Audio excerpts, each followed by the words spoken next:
Okay, good day guys, good day to you all. Welcome back to the Formula Sports channel. Thanks for being here, and a gentle reminder as always to please like the video and subscribe to the channel, as it is a free way to support the channel, and as always the support is much appreciated guys, much appreciated. So we want to talk a little bit more about this fiasco, right, involving the friendly between Japan and Jamaica, or the now abandoned or the now cancelled friendly between Japan and Jamaica. From my understanding of it, it has been cancelled and not postponed. So it doesn't appear right now as if this match will take place. Right? It does appear though that the other two games will go ahead. And what I really want to speak on, or what I really want to speak about, is the possible implications for this friendly being cancelled. Right, there are a number of implications, guys, a number of implications, right, that could be a result of this particular match being cancelled. There is financial implications, right? There are on the field implications, and there are also administrative implications that could also affect on the field or on the pitch, um affect affairs on the pitch as well. um by by the way guys, you're the um Simon Preston is reporting, top journalist Simon Preston is reporting that the JFF is saying that the Japan rather, the JFF, the Jamaica Football Federation, is saying that the Japan FA didn't inform them of the requirement of the PCR test. I mean, you have to laugh, man. You have to laugh.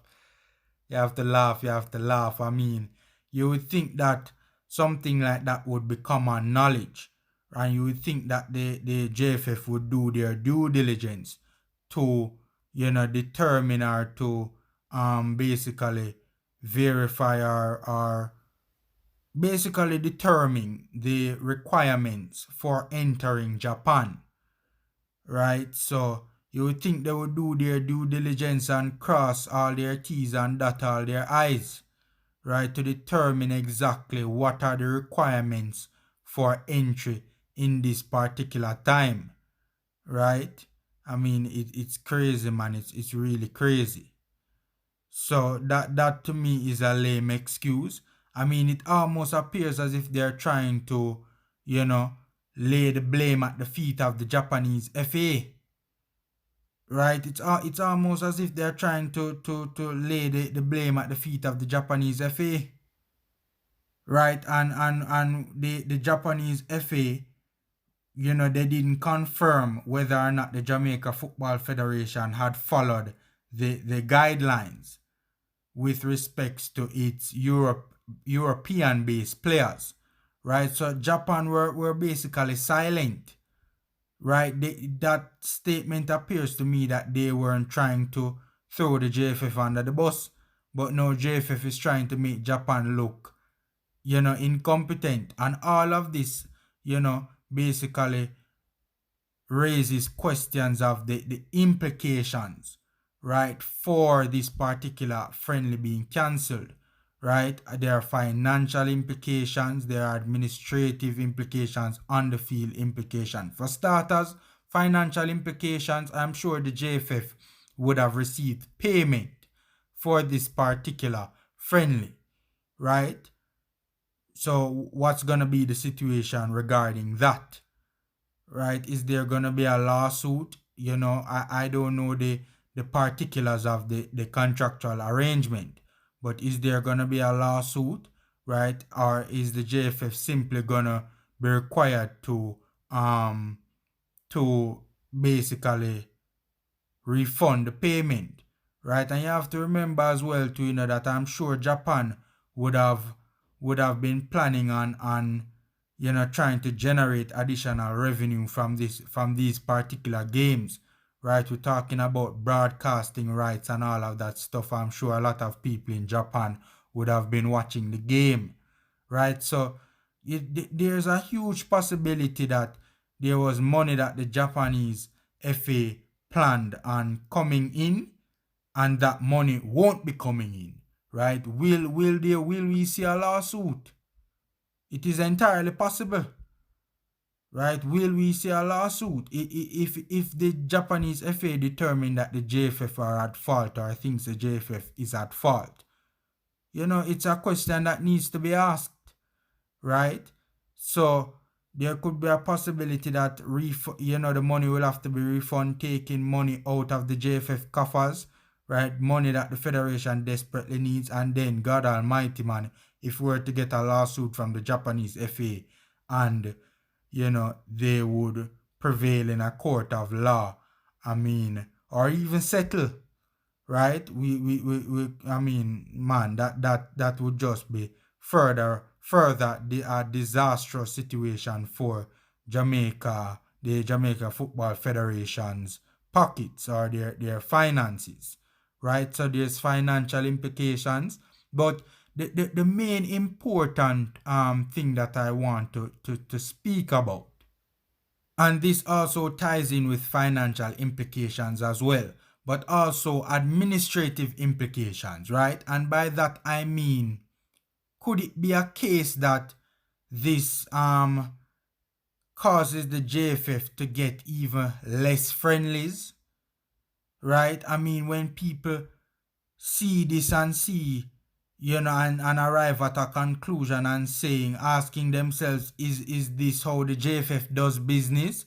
Right, as I did a video last night talking about every time is a friendly international, it's just a lot of arms house taking place, right? This respective friendly, we understand there was visa issues, right? I'm not so 100% sure on that. That is just what we are hearing. I'm not gonna say that, but we definitely know that the last friendly there was visa issues as well, right? And just a lot of issues every time we're going on these respective tours to play friendlies, right? And then with these issues actually causing a match to be cancelled, right? Other federations are going to be asking themselves, do we really want to do business with this Jamaican Football Federation?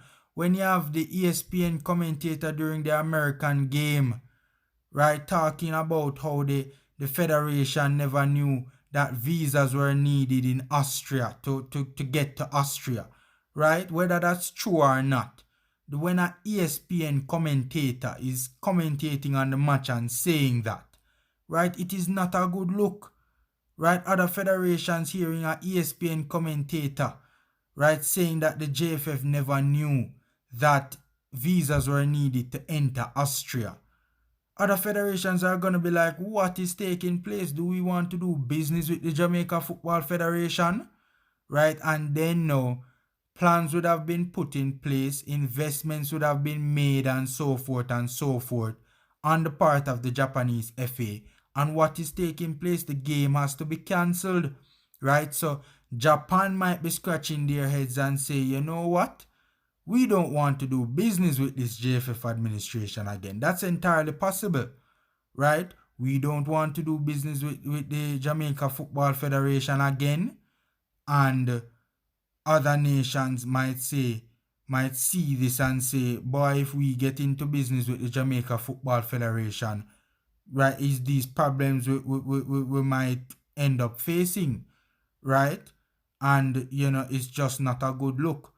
It's just not a good look, regardless of who the blame falls on for this particular friendly being cancelled. And many Jamaicans are upset with the JFF. They think the JFF is to blame. And honestly, right now, the JFF ain't looking too good, to be honest with you, right? But the general perception is now that, sadly, that we can't do business with the Jamaica Football Federation. We cannot put our money on the line and invest in these respective friendlies and invite the Jamaica Reggae Boys to come and play.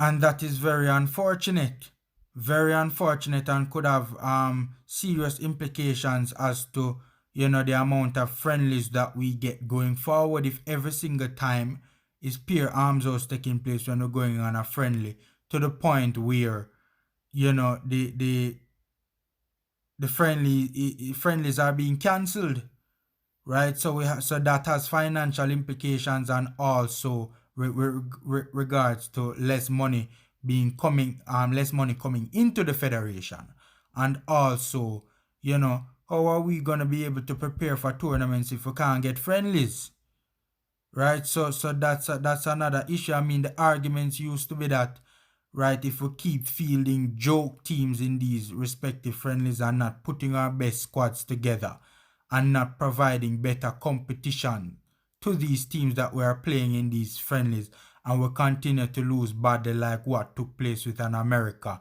then it could be that we could not, or we could eventually see where we are getting less friendlies because teams are less inclined to invite us to play them because we're not providing good competition. And then added to the fact that if we continue to lose these friendlies, we'll be slipping in the rankings and looking less attractive, right? So that used to be the argument, but no, that is also the argument, along with, coupled with the fact that now we see where a match foolishness taking place, right, and a match involving the Reggae Boys and another nation has been cancelled.